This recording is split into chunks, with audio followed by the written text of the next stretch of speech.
પછી બારણું બંધ કરી દીધું અને સૂઈ ગયા. ત્યાં તો સાધુ મહારાજ આવ્યા. સાધુ મહારાજ કહે, કોણ છે મારી મઠીમાં?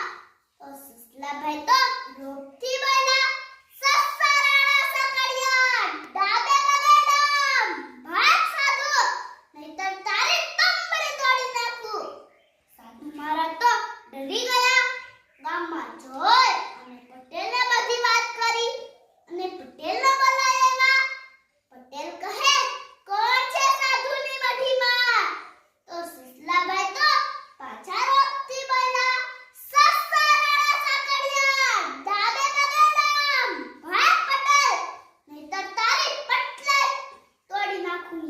પટેલ પણ ડરી ગયા અને સાધુ અને પટેલ બે ગામમાં ગયા અને મુખીને બધી માંડીને વાત કરી અને મુખીને બોલાવ્યા. મુખી કહે, કોણ છે સાધુની મઠીમાં? તો સસલાભાઈ તો પાછા રોબથી બોલ્યા, સસરાણા સકડિયા, ડાબે પગે ડામ, ભાગ મુખી, નહીતર તારું મુખી પણ તોડી નાખું. મુખી પણ ડરી ગયા અને સાધુ, પટેલ અને મુખી ત્રણેય ગામમાં ગયા.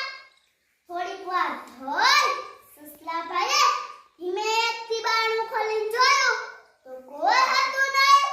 સસલાભાઈ ધીમેથી બહાર નીકળી બારણું બંધ કરી દીધું અને જંગલમાં જતા રહ્યા અને શિયાળભાઈને મળ્યા. શિયાળભાઈને બધી માંડીને વાત કરી. શિયાળભાઈને પણ ગાંઠિયા પેંડા ખાવાનું મન થયું. શિયાળભાઈ પણ સસલાભાઈના રસ્તે ચાલવા લાગ્યા. ચાલતા ચાલતા જતા તા ત્યાં તો સાધુની મઠી આવી. શિયાળભાઈ એ તો સાધુની મઠી ખોલી અંદર જોયું તો અંદર કોઈ હતું નહીં. શિયાળભાઈ પણ અંદર જોઈ અને આમ તેમ જોયું ત્યાં તો ગાંઠિયા ને પેંડા હતા. શિયાળભાઈ પણ ખુશ થઈ ગયા અને બારણું બંધ કરી દીધું અને ગાંઠિયા ને પેંડા ખાવાનું શરૂ કર્યું. થોડા ગાંઠિયા પેંડા ખાધા ત્યાં તો સાધુ મહારાજ આવ્યા. સાધુ મહારાજ કહે, કોણ છે મારી મઠીમાં? તો શિયાળભાઈને તો સસલાભાઈની ગળે રોબથી બોલતા નહોતું આવડતું. શિયાળભાઈ સાકડિયા, ડાબે પગે ડામ, ભાગ સાધુ, નહીતર તારી ટંબડી તોડી નાખું. સાધુ મહારાજ તો ઓળખી ગયા કે આ તો શિયાળ છે.